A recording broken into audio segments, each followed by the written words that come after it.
দ্রৌপদীর আজ থেকে 5 জন স্বামী হবে, কিন্তু মেনটেন করবে কিভাবে, সংসার হবে বলে 1 বছর যুধিষ্ঠির কাছে, 1 বছর ভীমের কাছে, 1 বছর অর্জুনের কাছে, এভাবে বছর বছর করে 5 জনের কাছে থাকবে। আর যখন দ্রৌপদী যার ঘরে থাকবে সেই ঘরে যদি কেউ বিনা অনুমতিতে ঢুকে যায় তাকে 12 বছরের জন্য নির্বাসনে যেতে হবে। 12 বছরের জন্য নির্বাসনে চলে যেতে হবে। রাধে রাধে। তাহলে মনে রাখবেন মা, 1 বছর যুধিষ্ঠির, 1 বছর ভীম, 1 বছর অর্জুন এভাবে থাকবে। কিন্তু দ্রৌপদী যখন যার ঘরে থাকবে সেই ঘরে যদি কেউ বিনা অনুমতিতে ঢুকে যায় তাকে 12 বছরের জন্য নির্বাসনে যেতে হবে। এখন নিয়মটা সবাই জেনে নিলেন, সবাই মুখস্থ করে নিলেন, সবাই মেনে নিলেন। এভাবে সময় চলতে চলতে, দিন চলতে চলতে একদিন ঘটনা চক্রে কি হলো, একদিন দ্রৌপদী যুধিষ্ঠির চরণ সেবা করছে।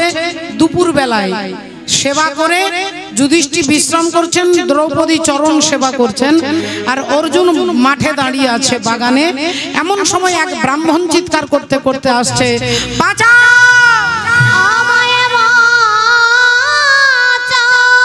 অর্জুন, অর্জুন আমায় বাঁচাও, বাঁচাও আমায় বাঁচাও, অর্জুন বাঁচাও আমায় বাঁচাও। চমকে উঠলেন অর্জুন, কি হয়েছে হে বেদজ্ঞ ব্রাহ্মণ, কি হয়েছে আপনার? আমাকে বলুন, আমাকে বলুন কি হয়েছে।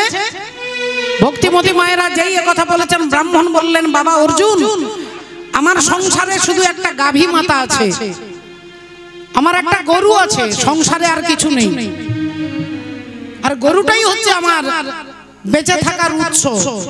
সেই গরুটাকে একটা বাঘ টানতে টানতে নিয়ে চলে যাচ্ছে।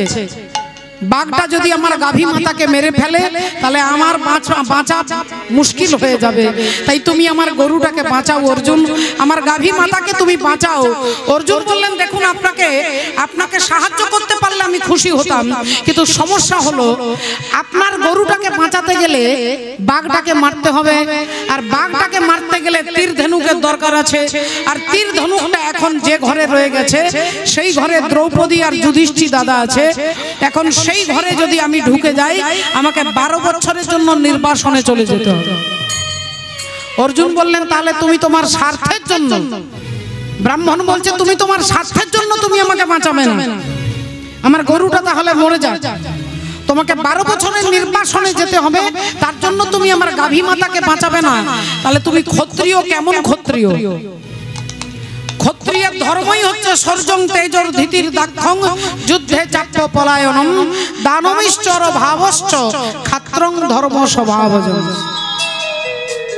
ক্ষত্রিয়ের ধর্মই হচ্ছে অনাশ্রয়কে আশ্রয় দেওয়া, কোন অসহায় ব্যক্তিকে সাহায্য করা। তাহলে তুমি আমাকে সাহায্য করবে না কেন? অর্জুন বললেন, আপনি দাঁড়ান, আমি খুব ভুল করছিলাম, আপনি একটু দাঁড়ান। ব্রাহ্মণকে দাঁড় করিয়ে দিয়ে অর্জুন ঢুকলেন সেই ঘরে, যেই ঘরে দাদা যুধিষ্ঠির আর দ্রৌপদী বসে আছে। অর্জুন সেই ঘরে ঢুকে গান্ডীব ধনুকটাকে নিয়ে আর বাঘটাকে হত্যা করে গাভী মাতাকে ব্রাহ্মণকে ফিরিয়ে দিলেন। ব্রাহ্মণকে ফিরিয়ে দিলেন। ব্রাহ্মণ অর্জুনের মাথায় হাত রেখে আশীর্বাদ করে গাভী মাতাকে নিয়ে চলে গেলেন। কিন্তু এবার অর্জুন কি করবেন দেখুন, অর্জুন কি করবেন আপনারা দেখুন, লক্ষ্য করে।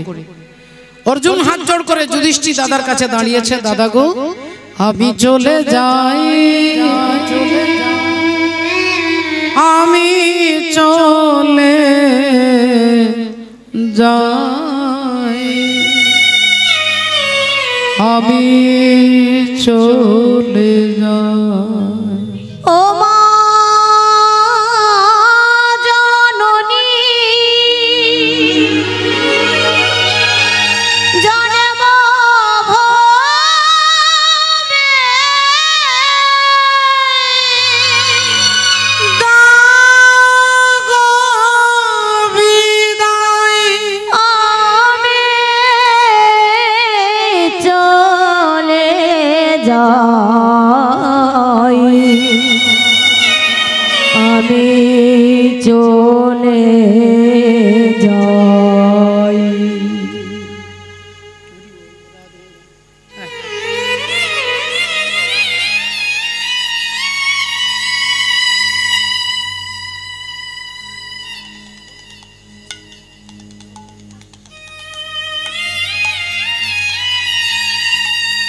শ্রদ্ধেয় ভক্তমণ্ডলী, ভক্তিমতী মায়েরা, রাধে রাধে রাধে রাধে। বাবা ঠাকুর,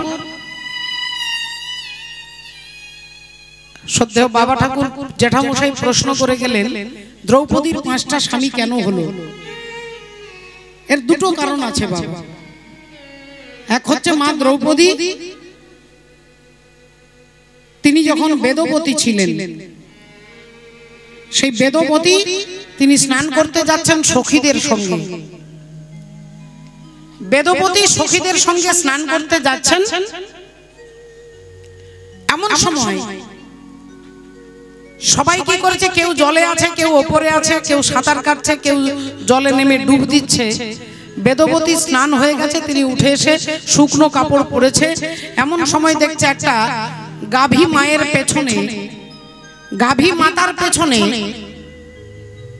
5টা ষাঁড় ছুটছে। এখন আপনারা বুঝতেই পাচ্ছেন গঠনগত ভাবে, নিয়মগত ভাবে, এটাই যেহেতু নিয়ম, গাভী মাতার পেছনে ষাঁড়গুলো ছুটছে। আর এই দৃশ্যটা দেখে বেদবতী খুব খিলখিল করে হাসছে।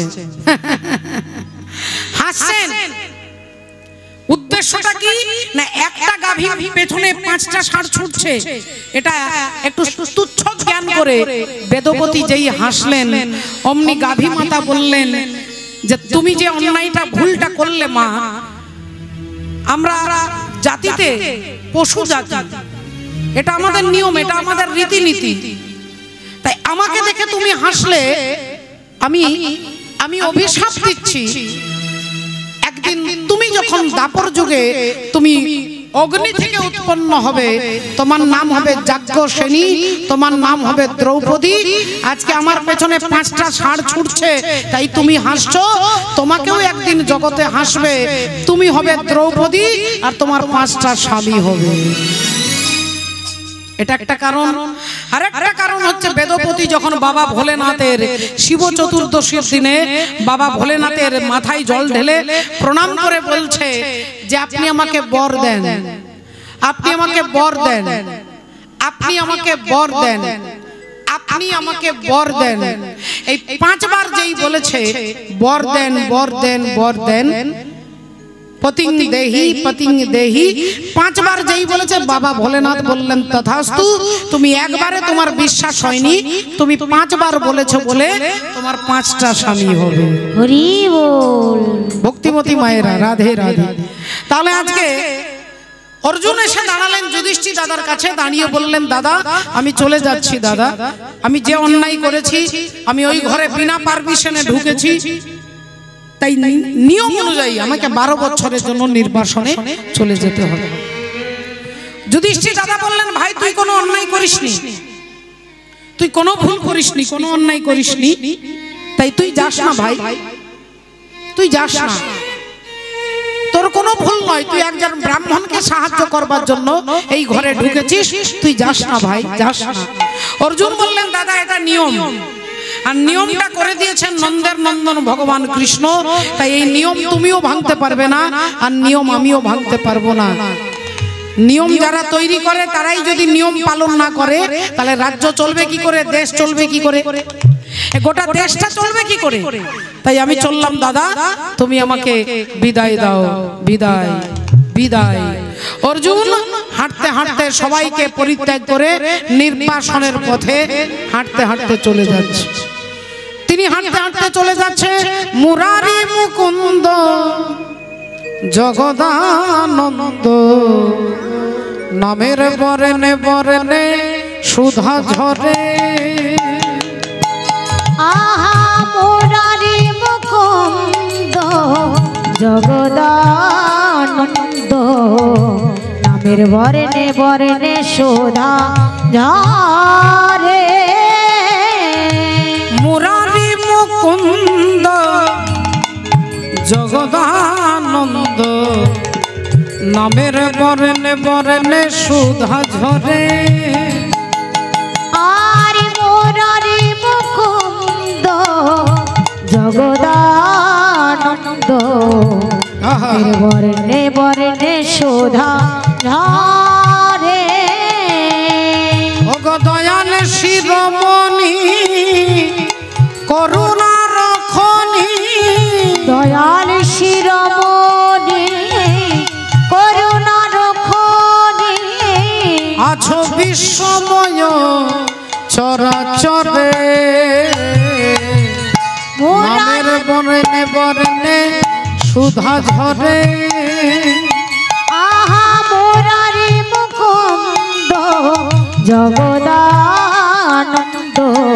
নামের বর্ণে বর্ণে সুধা ঝরে মুরারি মুকুন্দ জগদানন্দ নামের বর্ণে বর্ণে সুধা ঝরে ওগো প্রাণ ভরে ভজ হিংসা দেশ তেজ ডুবে থাকো কৃষ্ণ নাম সুধা মাঝে আহা প্রাণ ভরে ভজ প্রাণ ভরে ভজ হিংসা দেশ তেজ ডুবে থাকো কৃষ্ণ নাম সুধা মাঝে গৌর গোবিন্দের চরণ আসে মহানাম কাঁদে গোবিন্দের চরণ আসে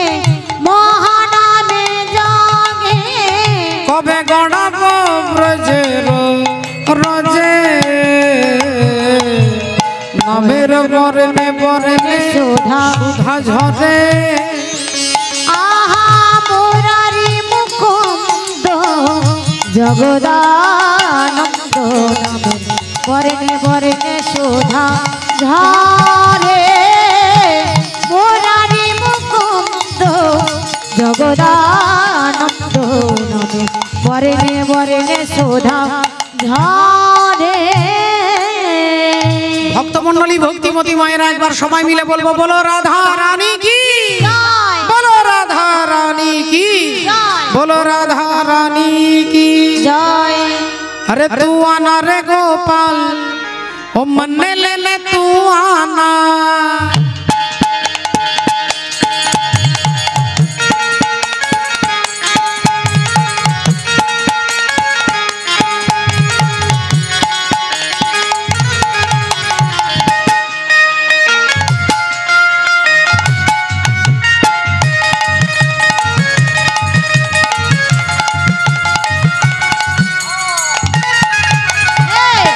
आना रे गोपाल मन ले ले तू आना तू आना रे गोपाल मन ले ले तू आना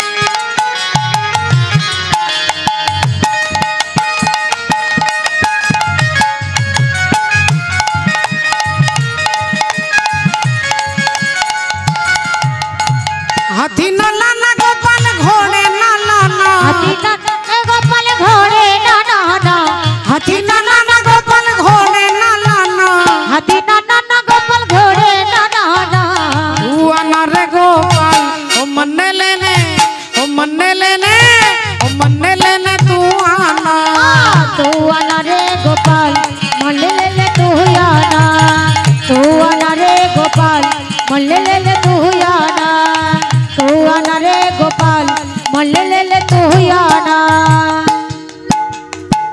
तूने प्यार जो इतना ज्यादा किया तूने प्यार जो इतना ज्यादा किया मैं तेरी हो गई मैंने वादा किया मैं तेरी हो गई मैंने वादा किया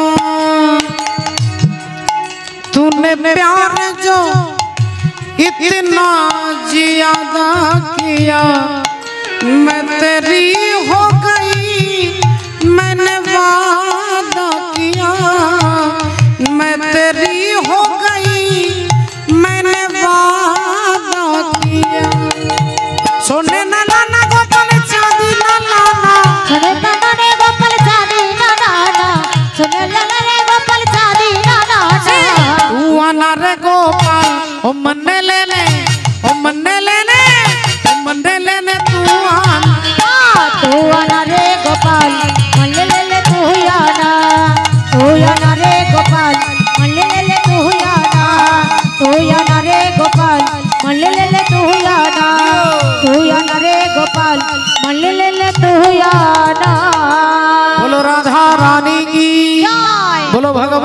কৃষ্ণচন্দ্র কি জয়। এবার যারা বসে বসে ঘুমোচ্ছিলেন এতক্ষণ তাদের কি জয়।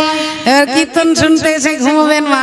আর সকালবেলায় বলবেন চৈতালি যে কি কীর্তনি করলো কি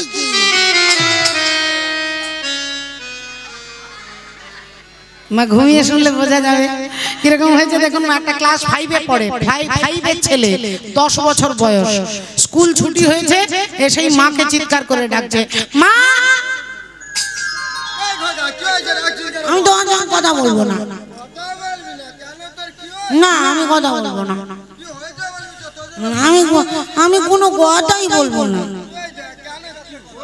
আমি খাবো না, না আমি কিছু খাবো না, আমার রাগ হয়েছে, তোমার উপরে রাগ করেছে। সত্যি করে বলো তো মা, আমার কত বয়স? 10 বছর আমার বয়স। আর 10 বছর ধরে একটা কথা তুমি লুকিয়ে রেখেছো। তুমি এতদিন কেন বলনি যে আমি আমার বাবার থেকে 1 মাসের বড়? যেই বলেছে গালে চড়, পাজি হত ছাড়া ছেলে, তুই তোর বাপের থেকে 1 মাসের বড়। কে তোকে বলেছে? ঠাকুমা বলেছে। ঠাকুমা কি বলেছে? ঠাকুমা বলেছে যে বাবা নাকি ঠাকুমার গর্ভ থেকে 10 মাসে হয়েছে, আর আমি নাকি তোমার গর্ভ থেকে 9 মাসে হয়েছি। তাহলে বাবা 10 মাসে, আমি 9 মাসে, তাহলে আমি 1 মাস আগে হয়েছি, বাবা 1 মাস পরে হয়েছে। তুই আনা রে গোপাল ও মনে লেলে তুই আনা রে গোপাল মনে লেলে তুই আনা, তুই আনা রে গোপাল মনে লেলে তুই আনা, তুই আনা রে গোপাল মনে লেলে তুই আনা। তাই 12 বছরের নির্বাসনের জন্য অর্জুন ঘর থেকে সবার কাছে বিদায় নিয়ে হাঁটতে হাঁটতে চলে যাচ্ছেন। ভগবানের নাম গাইতে গাইতে হাঁটতে হাঁটতে যাচ্ছে। দেখুন ভক্তিমতী মায়েরা, ভগবান কোনখানে আসে না যেখানে ভক্তের কান্না। যদি ভক্ত কাঁদে ভগবান না এসে থাকতে পারে না। আর যদি কেউ অহংকার করে বলে ভগবান না এসে থাকতে পারেন না। কারণ অহংকার তিনি সহ্য করতে পারেন না। তিনি দর্পহারী মধুসূদন। প্রমাণ দিচ্ছে পঞ্চপাণ্ডব দ্রৌপদীকে সঙ্গে নিয়ে গভীর জঙ্গলের রাস্তা দিয়ে যাচ্ছে। হাঁটতে হাঁটতে যেতে যেতে যেতে এমন সময় চারিদিকে হাজার হাজার গাছপালা। দ্রৌপদীর চোখটা পড়ে গেছে একটা আম গাছে। ফাল্গুন মাসে আম গাছে আম পেকে আছে।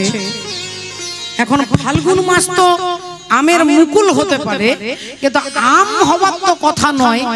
এখন ফাল্গুন মাসে গাছে আম পেকে আছে। দ্রৌপদী দেখে যুধিষ্ঠির স্বামীকে বলছেন, স্বামী ওই আমটাকে আমাকে পেড়ে দিতে পারবেন? বললে আবার বলার কি আছে, একটা সামান্য আম চেয়েছো, আমটা পেড়ে দিতে পারবো না? এক্ষুনি দাঁড়াও, ব্যবস্থা করে দিচ্ছি। সোজা যুধিষ্ঠির দাদা গাছের ওপরে চাপলেন আর পাকা আমটাকে পেড়ে এনে যেই দ্রৌপদীর হাতে দিতে যাবে অমনি ভগবান এসে হাতটা ধরেছে। আরে আরে আরে আরে আরে আরে সর্বনাশ, দাদা তুমি কি করলে? এ তো মারাত্মক ভুল করে ফেললে। আম গাছ থেকে আমটা পেড়ে নিলে। যুধিষ্ঠির দাদা বললেন, এ আবার কি ভুল করলাম? গাছের আম পেড়েছি, এতে আবার ক্ষতি কি হয়েছে? এটা তো কারোর বাগান নয়, এ তো জঙ্গলে হয়ে আছে। ভগবান বললেন, দাদা তুমি জানো না, এই আম গাছের তলাতে একজন ঋষি সারা জীবন ধরে এখানে তপস্যা করে। আর 24 ঘন্টার মধ্যে তিনি ভাত খায় না, রুটি খায় না, মুড়ি খায় না, চিনি খায় না, রসগোল্লা খায় না। ওই একটা আম তিনি প্রতিদিন সেবা করে।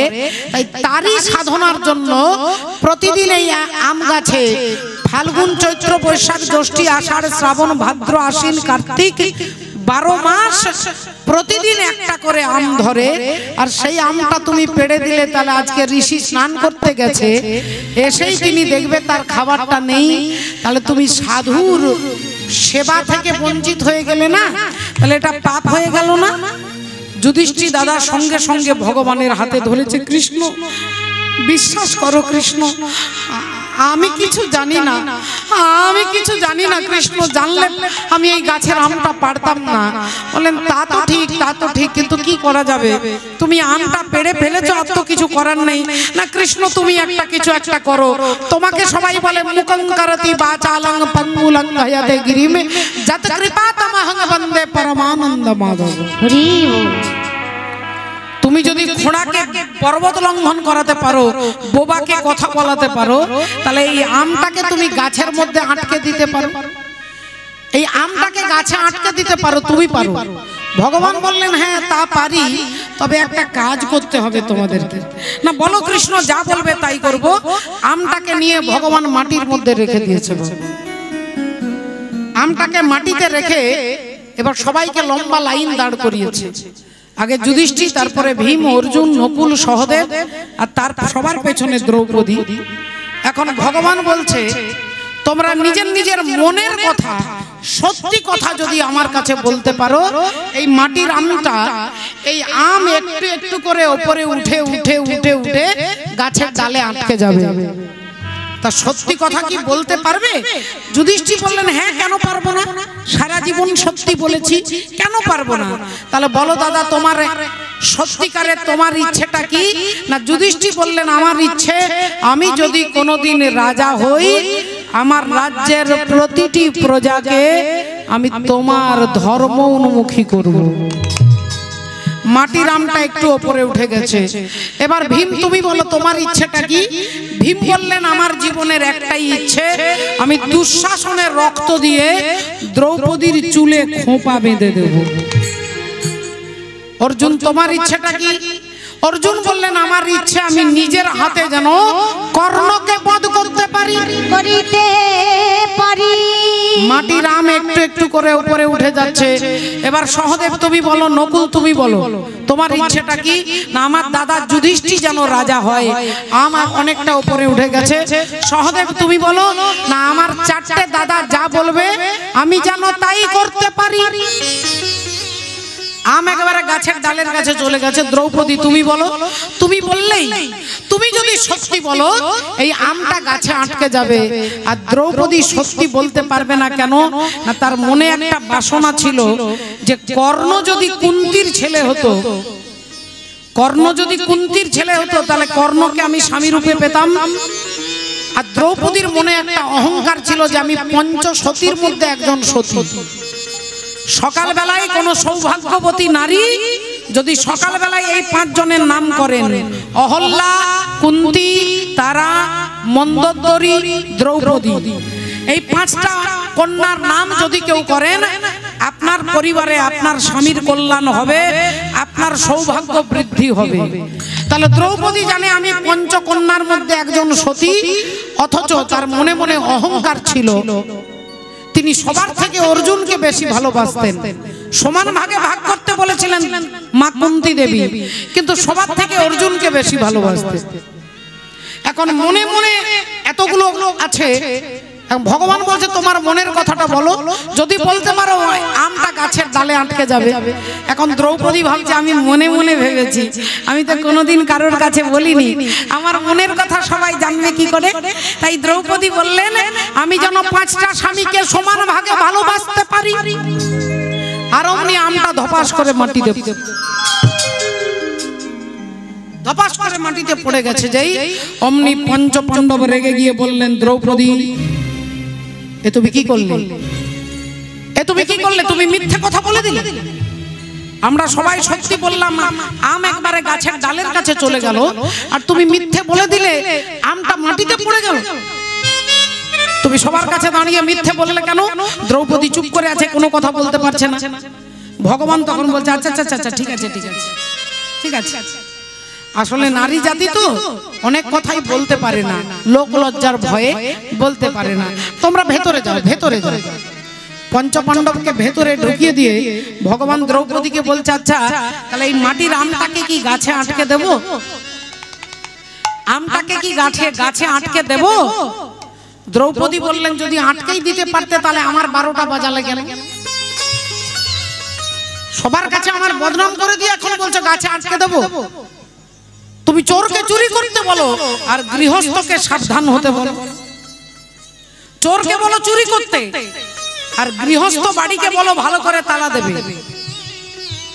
ভগবানকে বলছেন দ্রৌপদী, তুমি মনে করে দেখো, তোমার বোন সুভদ্রা আর সুভদ্রা দেবী তিনি মনে মনে অর্জুনকে ছাড়া কাউকে বিয়ে করবে না, অর্জুনকে ছাড়া আর কাউকে বিয়ে করবে না। কিন্তু সুভদ্রা দেবীর দাদা বলরাম তিনি ভেবেছিলেন দুর্যোধনের সঙ্গে বিয়ে দেব, আর দ্রৌপদী হরিবল সুভদ্রা দেবী কাউকে বিয়ে করবে না অর্জুনকে ছাড়া। একদিন অন্তর্যামী ভগবান অর্জুনকে দুপুর বেলায় নেমন্তন্ন করেছে, তিনটে আসন পেতেছে, কৃষ্ণের জন্য, দাদা বলরামের জন্য, অর্জুনের জন্য। তিনটে আসন পেতে দিয়েছে, সুভদ্রা দেবী খেতে দিচ্ছে আর তার চোখের জল টপ টপ করে মাটিতে পড়ছে। ভগবান বুঝতে পেরে গেছে ভক্তের ভাবটা কি। এখন দাদা বলরামের সেবা হয়ে গেছে, দাদা হাতটা ধুতে ভেতর বাইরে গেছে, আর সেই সুযোগে ভগবান সুভদ্রার হাতের সঙ্গে অর্জুনের হাতটা দিয়ে বলছে, অর্জুন এক্ষুনি এই মুহূর্তে আমার বোনকে নিয়ে তুমি পালাও, এক্ষুনি আমার বোনকে নিয়ে পালাও। অর্জুন বলছে, কৃষ্ণ তুমি কি বলছো, তোমার মাথা খারাপ হয়ে গেছে? দাদা বলরাম গেছে হাত ধুতে, আর এক্ষুনি এসে যখন দেখবে আমি তার বোনকে নিয়ে পালাচ্ছি, কেলেঙ্কারি শেষ থাকবে না। বললেন, আমি যা বলছি তুমি তাই করো, আমার বোনকে নিয়ে পালাও। তবে একটা কথা শোনো অর্জুন, আমার বোনকে যে রথে নিয়ে যাবে সেই রথটা কিন্তু আজকে তুমি চালাবে না, রথটা চালাবে আমার বোন, আর তুমি চুপচাপ রথে বসে থাকবে। বললেন, আমি পুরুষ হয়ে রথে বসে থাকবো আর একজন নারী হয়ে রথটা চালাবে? বলে, যা বলছি তাই করো, আমাদের বোনকে রথটা চালাতে দেবে আর তুমি রথে চুপচাপ বসে থাকবে। এখন যা বলেছে তাই অর্জুন গিয়ে রথে বসেছে, আর সুভদ্রা দেবী রথটাকে আকাশে ওপর দিয়ে উড়তে উড়তে, রথ উড়তে উড়তে যাচ্ছে, ও আকাশ মার্গে যাচ্ছে। দাদা হাত ধুয়ে এসে যেই ঘরে ঢুকেছে দেখছে নেই, একজন লোক এসে বলছে, দাদা আপনার বোনকে নিয়ে অর্জুন পালাচ্ছে। দাদা বলরাম বাইরে বেরিয়ে দেখছে রথের মধ্যে সুভদ্রা আর অর্জুন যাচ্ছে। অমনি দাদা বলরাম চিৎকার করছে, ভাই ভাই কৃষ্ণ, কানাই, ওই দেখ আমাদের বোনকে নিয়ে অর্জুন পালাচ্ছে, তাড়াতাড়ি চল, তাড়াতাড়ি চল। এখন দাদা বলরাম ছুটছে আর ভগবান ধীরে ধীরে যাচ্ছে, ভগবান ধীরে ধীরে যাচ্ছে, আর দাদা ছুটছে। ছুটতে ছুটতে পিছন ফিরে তাকিয়ে বলছে, ভাই তুই এত এত ধীরে হাঁটছিস কেন? দেখছিস না আমাদের বোনকে নিয়ে পালাচ্ছে অর্জুন? ভগবান দাঁড়িয়ে বললেন, দাদা একটু দাঁড়াও, পরে থানায় যাই। থানায় পরে যাবে, একবার ভালো করে দেখো, অর্জুন আমাদের বোনকে নিয়ে পালায়নি, আমাদের বোন অর্জুনকে কিডন্যাপ করে নিয়ে পালাচ্ছে। আমাদের বোন অর্জুনকে কিডন্যাপ করেছে। দেখো আমাদের বোন রথটা চালাচ্ছে, আজকে ড্রাইভার হচ্ছে আমাদের বোন, আর অর্জুন দেখো চুপচাপ রথে বসে আছে। তাহলে অর্জুন আমাদের বোনকে নিয়ে পালায়নি, আমাদের বোনই অর্জুনকে নিয়ে পালাচ্ছে। এখন এই কথা যেই বলেছেন অমনি দাদা বলরাম ভগবানের দিকে তাকিয়ে বলছে, তাহলে তুই হলি সমস্ত নাটের গুরু, তুই হলি নাটের গুরু। উপর্যপুরি বুদ্ধি নাম চরন্তি সর্ববুদ্ধয়, সকলের বুদ্ধির উপরে তোর বুদ্ধি বিরাজ করে। রাধে রাধে। তাই তত্ত্বদর্শী মহাজন বলছে, ও মন পাগলা রে, আগলা রইল ঘরের দরজা, ওই তোর মাল কোঠার মাল নিল হরে, ও কেন দেখলি না রে চোখ বোঝা, আগলা রইল ঘরের দরজা, ও মন পাগলা রে,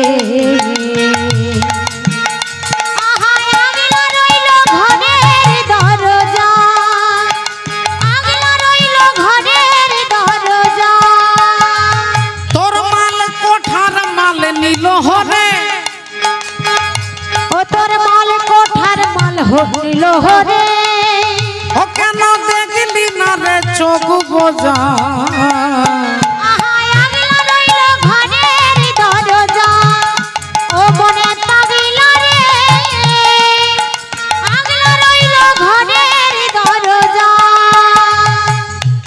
তাহলে মায়েরা দেখুন এই ঘরের মধ্যে 9টা দরজা আছে বাবা, দুটো কানের ছিদ্র, চোখের ছিদ্র, নাসিকার ছিদ্র, মুখ, পায়ু, উপস্থ, এই 9টা দরজা আছে। কিন্তু 9টা দরজার মধ্যে সবথেকে ভাইটাল গুরুত্বপূর্ণ দরজা, আপনার ঘরে ঢুকতে গেলে একটা পেছন দিক থেকে দরজা থাকতে পারে, একটা সামনের দিকে দরজা থাকতেই পারে। কিন্তু আপনি সেই ঘরের দরজাটা বন্ধ করে দিয়ে এসেছেন যে ঘরে টাকা পয়সা ধন রত্ন থাকে, বাবা সেই ঘরের আলমারির দরজাটা কিন্তু বন্ধ আছে। এই 9টা দরজার মধ্যে সবথেকে গুরুত্বপূর্ণ দরজা হচ্ছে এই চোখ। রাধে দরজার এক দরজা মূল, সে দরজা দিতে করলি ভুল, আর মোহাম্মদে মত্ত হয়ে দেখি সরষের ফুল। মোহাম্মদে মত্ত হয়ে দেখি সরষে ফুল, মোহাম্মদে মত্ত হয়ে দেখি সরষে ফুল। তোরে কাম রসে করিয়ে মশগুল, তোরে কাম রসে করিয়ে মশগুল, ওরে ছয় চোরাই মারে মজা, আগলা রইল ঘরের দরজা, ও বনে পাগলা রে, আহা আগলা রইল ঘরের দরজা, ও বনে পাগলা রে, আগলা রইল ঘরের দরজা। রাধে ভক্তমণ্ডলী, ভক্তিমতী মায়ের যোগানে দিতে কামরিপুর খাদ্য, হয়ে রইলে ধর্মের বাধ্য, মোহাম্মদে মত্ত হয়ে দেখি সরষের ফুল।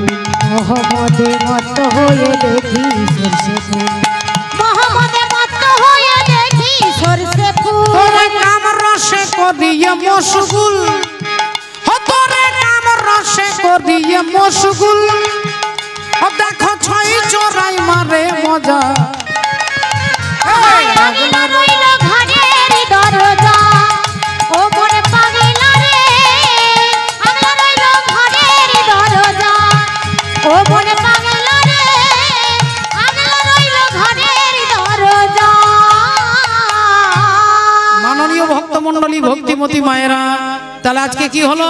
অর্জুন হাঁটতে হাঁটতে হাঁটতে হাঁটতে 12 বছরের নির্বাসনে যাচ্ছেন। আর সেই নির্বাসনে যেতে যেতে কত বছর পেরিয়ে গেল? 1 বছর, 2 বছর, 5 বছর, 10 বছর পেরিয়ে গেল, 11 বছর। হ্যাঁ, এখন হাঁটতে হাঁটতে তিনি চলে এসেছেন কোথায়? না মণিপুর রাজ্যে। কিন্তু অর্জুন যে মণিপুর রাজ্যে এসে গেছে এটা অর্জুন জানে না। একটা জঙ্গলে গাছের ছায়ায় হাতের উপরে মাথাটা রেখে অর্জুন ঘুমোচ্ছেন। হাতের উপরে মাথাটা রেখে অর্জুন ঘুমোচ্ছেন। এখন কি হয়েছে মা? অর্জুন তো শুয়ে ঘুমিয়ে পড়েছে, আর সেই রাস্তা দিয়ে আসছে কে? না মণিপুর রাজ্যের রাজা চিত্রভানু রাজার মেয়ে চিত্রাঙ্গদা দেবী আসছেন। এখন চিত্রাঙ্গদা দেবী ধুতি পাঞ্জাবি পরেছে, রাজকুমারের রাজপুত্রের পোশাক পরেছে, ধুতি পাঞ্জাবি পরে মাথায় মুকুট দিয়েছে, লম্বা লম্বা চুলগুলোকে খোঁপা করে বেঁধে ওপরে আর মাথায় মুকুট দিয়েছে। রাজপুত্রের মতো কোমরে তলোয়ার তীর ধনুক নিয়ে ঘোড়ার পিঠে চেপে তিনি রাজ্য দর্শন করতে যাচ্ছে। ঘোড়া ছুটছে, এমন সময় অর্জুন যেখানে ঘুমিয়ে আছে ঘোড়াটা সেখানে দাঁড়িয়ে গেছে। ঘোড়া দাঁড়িয়ে গেছে, চিন্তা করছেন চিত্রাঙ্গদা দেবী, আচ্ছা একে যদি লাফিয়ে চলে যায় তাহলে কোনো মানুষ তো দূরের কথা, পশু পাখি কীট পতঙ্গ কাউকে ডিঙে যেতে নেই বাবা, কাউকে লাফিয়ে যেতে নেই।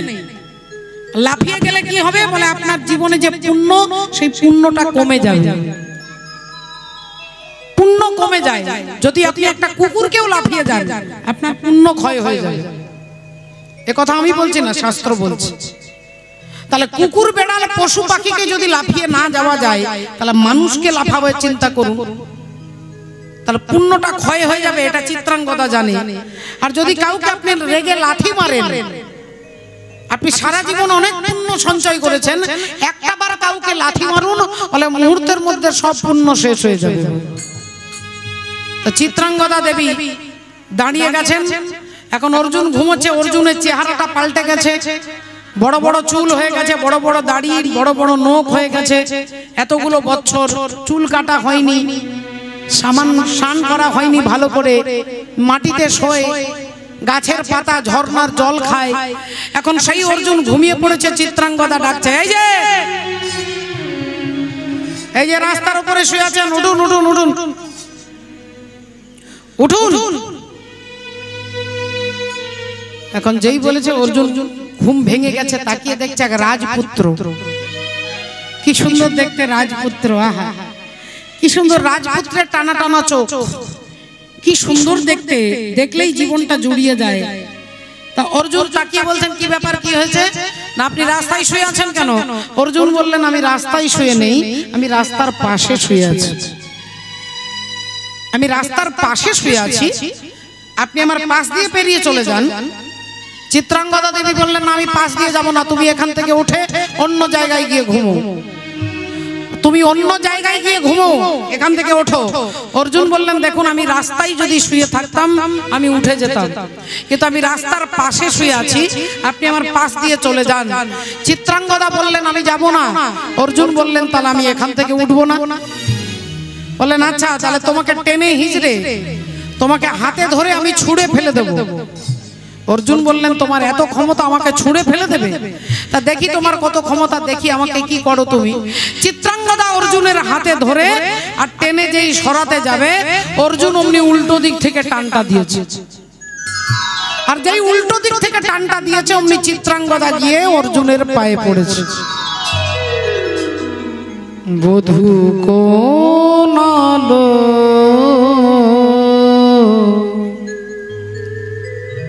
লাগলো,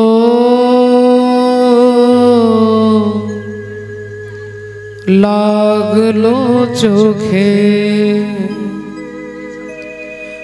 লাগলো চোখে, বধূ কোন আলো লাগলো, লাগলো চোখে। অর্জুন চিত্রাঙ্গদাকে দেখছে, যেই পড়ে গেছে, মাথার মুকুটটা খুলে গেছে, চুলগুলো সব খুলে গেছে, আর এক পিঠ ভর্তি চুল, টানা টানা চোখ। অর্জুন চমকে গেলেন, ভেবেছিলেন রাজপুত্র, এ তো রাজপুত্র নয়, এ তো রাজকুমারী। অর্জুন বললেন, কে তুমি? চিত্রাঙ্গদা দেবী বললেন, আমি হলাম চিত্রভানু রাজার কন্যা, মণিপুর রাজ্যের রাজা চিত্রভানু, সেই চিত্রভানু রাজার মেয়ে, আমার নাম হচ্ছে চিত্রাঙ্গদা। এবার বলো তুমি কে? অর্জুন বললেন, আমি তৃতীয় পাণ্ডব অর্জুন, আমি তৃতীয় পাণ্ডব অর্জুন। যেই অর্জুন বলেছে, চিত্রাঙ্গদা আনন্দে আনন্দে হাসতে হাসতে বলছে, আপনি সেই অর্জুন যে অর্জুনের নাম আমি ছোটবেলা থেকে শুনছি, আমার মায়ের মুখে, আমার ঠাকুমার মুখে, আমার বাবার মুখে, আমি যার নাম শুনে ছোটবেলা থেকে বড় হয়েছি, আপনি কি সেই অর্জুন? বললেন, তুমি কার নাম শুনেছো আমি জানি না, অর্জুন অনেকের নাম হতে পারে, কিন্তু আমি সেই অর্জুন যিনি হলেন তৃতীয় পাণ্ডব। চিত্রাঙ্গদা দেবী বললেন, তাহলে ছোটবেলা থেকে আপনার নাম শুনেছি আমি, আমি সেদিন থেকে আপনাকেই আমি আমার স্বামীর মর্যাদায় বসিয়েছি, আপনাকেই আমি স্বামী রূপে স্বীকার করেছি, তাই আপনি আমাকে গ্রহণ করুন, গ্রহণ করুন, আপনি আমাকে গ্রহণ করুন। অর্জুন বললেন, ঠিক আছে, তুমি যখন আমাকে স্বামীর মর্যাদায় বসিয়েছো, তাহলে গান্ধর্ব মতে তোমার সঙ্গে আমার বিবাহ হলো। অর্জুনের সঙ্গে চিত্রাঙ্গদা দেবীর বিয়ে হয়ে গেল। মিলন রাতি ডুব দিয়েছে চাঁদের সাগরে, মিলন রাতি ডুব দিয়েছে চাঁদের সাগরে, মিলন রাতে ডুব দিয়েছে চাঁদের সাগরে। তারার মালা জড়িয়ে ধরে, তারার মালা জড়িয়ে ধরে, তারার মালা জড়িয়ে ধরে, তারার মালা জড়িয়ে ধরে, মিলন রাতি ডুব দিয়েছে চাঁদের সাগরে, মিলন রাতে ডুবি দিয়েছে তারার সাগরে, মিলন রাতে ডুবি দিয়েছে তারার সাগরে। ওগো ঢাক বাজে সানাই বাজে,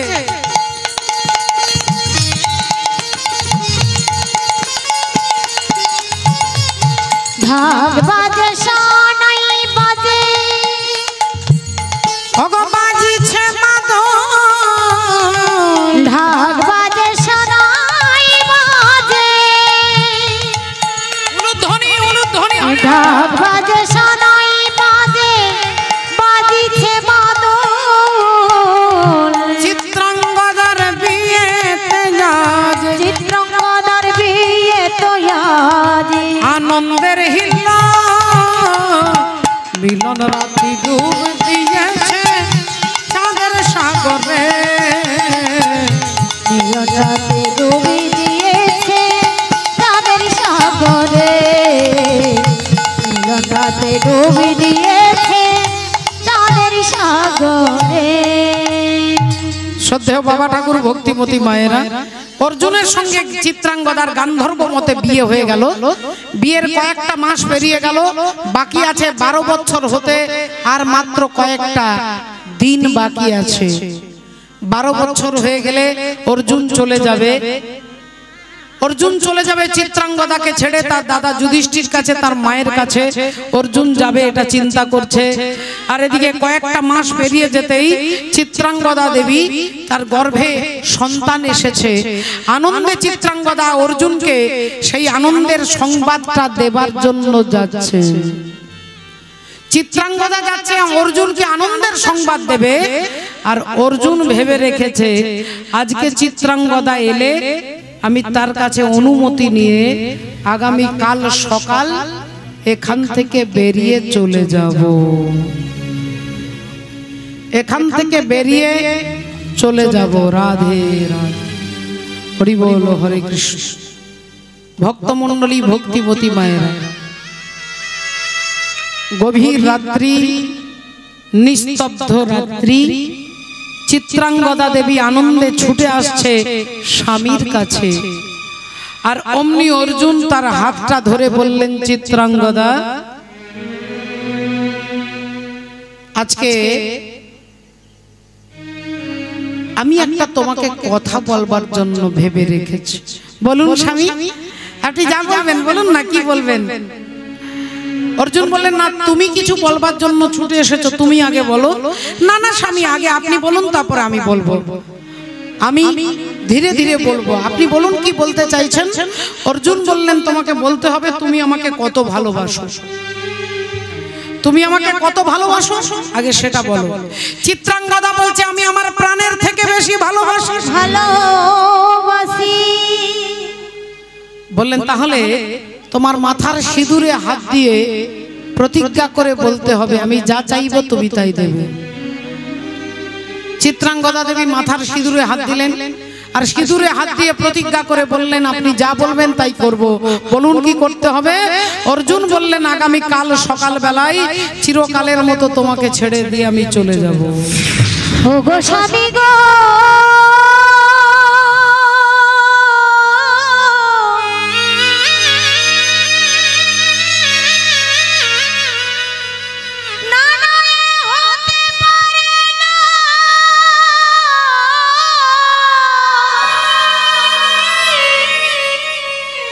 না না এ হতে পারে না,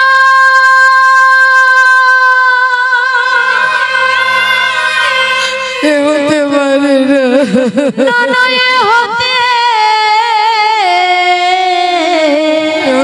পারে না। অর্জুন বললেন, চিত্রাঙ্গদা মাথার সিঁদুরে হাত দিয়ে প্রতিজ্ঞা করেছো, যা বলবো তাই করবে। কথা দিয়ে যদি কথা রাখতে না পারো তোমাকে বিধবা হতে হবে। বিধবা হতে হবে না স্বামী, আমি কথা দিচ্ছি স্বামী, আপনি যা বলবেন তাই করব। অর্জুন বললেন আর একটা কথা, আমি যে তোমার স্বামী এ কথা তুমি কোনোদিন কাউকে বলতে পারবে না। আমি যে তোমার স্বামী এ কথা কোনোদিন কাউকে বলতে পারবে না। সবুজ পাতাকে ছিঁড়ে ফেলেছ, ফুলেতে আগুন তুমি ফাগুনের কেড়ে নিয়েছ, স্মৃতিটুকু তার কেন কারণী, কি তার জবাব দেবে যদি বলি আমি কি হেরেছি, তুমিও কি একটু হারনি, তুমিও কি একটু হারনি। ওগো স্বামী গো, ওগো স্বামী গো, আমাকে ছেড়ে চলে যেও না, যেও না, যেও না, তুমি চলে যেও না। অর্জুন ধীরে ধীরে এক পা দুপা করে এগিয়ে চলে যাচ্ছেন। রাতের অন্ধকার শেষ হতে ভোরবেলায় অর্জুন বেরিয়ে পড়লেন। চিত্রাঙ্গদা দেবী পাগলের মতো অর্জুনের পায়ের দিকে তাকিয়ে আছে। অর্জুন হাঁটতে হাঁটতে চিত্রাঙ্গদাকে পরিত্যাগ করে তিনি চলে যাচ্ছে। সব কিছু নিয়ে গেলে যা দিয়েছিলে, আনন্দ হাসি গান সব তুমি নিলে, যাবার বেলায় শুধু নিজের অজান্তে স্মৃতিটাই গেলে তুমি ফেলে, তুমি চলে গেলে আবার বলা কিছু ছিল না, না গো আবার বলা কিছুই ছিল না। অর্জুন চলে গেলে। চিত্রাঙ্গদা দেবী অনেকবার চেষ্টা করছে আত্মহত্যা করবে, কিন্তু গর্ভের সন্তান তার বাধা হয়ে দাঁড়িয়েছে। সন্তান যেন বলতে চাইছে, মা আমার দোষ কি, আমি তো কিছু অন্যায় করিনি। তাই সন্তানের দিকে লক্ষ্য রেখে আত্মহত্যা করতে পারলেন না চিত্রাঙ্গদা। দেখতে দেখতে সেই সন্তান দিনে দিনে বড় হতে লাগলেন। যখন জন্ম নিল তখন তার নাম হলো বভ্রুবাহন। নাম হলো বভ্রুবাহন। আর সেই বভ্রুবাহন 1 বছর 2 বছর 5 বছর বয়স হয়ে গেল। প্রতিদিন মায়ের কাছে আসে আর মাকে বলে, মা বলো না মা আমার বাবা কোথায়, মা ও মা আমার বন্ধুদের সবার বাবা আছে, বলো না মা আমার বাবা কোথায়।